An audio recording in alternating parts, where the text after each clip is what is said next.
कहेंगे आज जो आपके जीत में हुई है नागालैंड में, उस खुशी में क्या कहेंगे? सबसे पहले तो नागालैंड के सभी मतदाताओं को शुभकामना और बधाई, आभार।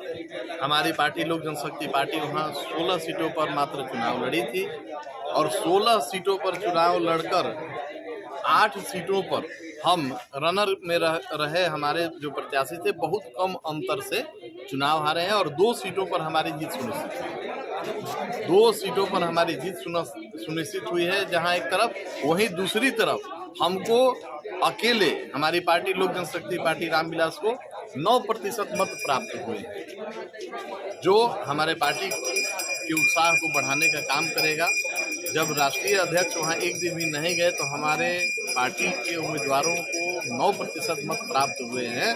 तो दूसरी तरफ बिहार में हमारे राष्ट्रीय अध्यक्ष दिन रात बिहार के जनता के बीच रहकर संघर्ष कर रहे हैं। तो हम समझते हैं कि आने वाले समय में इसका बिहार पर अच्छा असर पड़ेगा और बिहार की जनता हम लोगों को जरूरत से बात। बिहार के वर्तमान सरकार से बिहारी निराश है।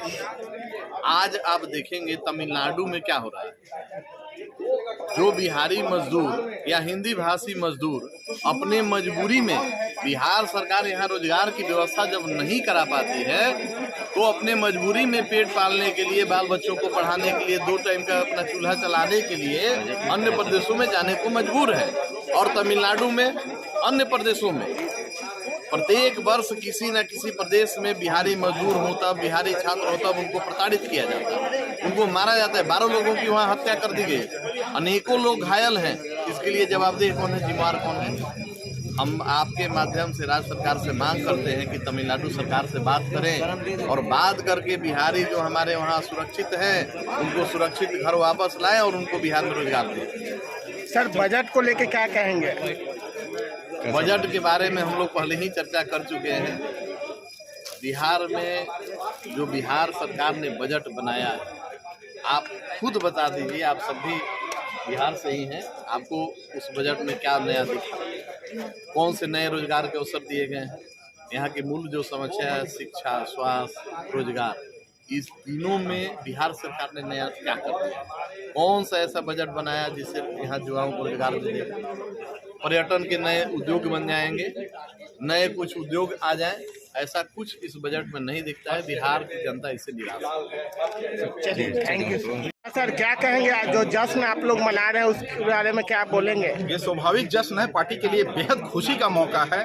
पूरे पार्टी कार्यालय में आज जश्न सा नज़ारा देखने को मिल रहा है। आप देखे होंगे तमाम कार्यकर्ताओं में जो खुशी की लहर है उसका इजहार कोई रंग लगा के, कोई अबीर लगाकर, कोई पटाखा फोड़कर, कोई मिठाई बांटकर और एक दूसरे को बधाइयाँ देते नजर आ रहे हैं। ये तब तय हुआ है कि हमारी पार्टी के राष्ट्रीय अध्यक्ष आदरणीय श्री चिराग पासवान जी ने जो पार्टी की नीति तय की, जो उनका नियत है, जो उनके देश के प्रति और बिहार के प्रति जो सोच है, ये उसका नतीजा है कि हमने आज नागालैंड में 2 सीटों पर कब्जा जमाया है और अभी गिनती बाकी है। मुझे लगता है कि और भी परिणाम हमारे पक्ष में आने की संभावना है। सर, इस उत्साह से जो आज आपको परिणाम आई है, क्या लगता है सर आगामी जो बिहार में जो चुनाव है इस पे असर पड़ेगा क्या? बिहार में चुनाव अब तो एक तरफा ही होना है, ये तय मान लीजिए। प्रदेश के मुख्यमंत्री को बिहार की जनता ने 2020 में ही नकारते हुए 3 नंबर पर पहुंचाने का काम किया था। जुगाड़ तंत्र से कोई मुख्यमंत्री एक बार बन सकता है, लगातार नहीं बन सकता है। दूसरी, बिहार को जो उन्होंने गर्त में ढकेलने का काम किया, आज बिहार हर मापदंडों पर नीति आयोग की रिपोर्ट में अंतिम पायदान पर खड़ी है।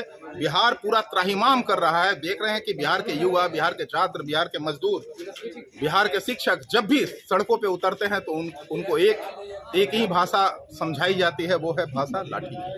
तो यहाँ तमाम समस्याओं का समाधान जब लाठी हो जाता है तो बिहार के जनमानस में जो आक्रोश है सरकार के प्रति, निश्चित तौर पर वह आने वाले चुनाव में मुंहतोड़ जवाब देते हुए इस निकम्मी, नकारी और अहंकारी सरकार को उखाड़ फेंकने का काम करेगी। बिहार की जनता जनार्दन अब तय कर चुकी है, इसमें कहीं कोई शक नहीं है कि आने वाले चुनाव में लोजपा रामविलास एक बड़े अंतर से जीतेगी। चलिए सर, बहुत बहुत शुभकामनाएं। बिहार में भी झंडा इस कदर ही फहराएगा।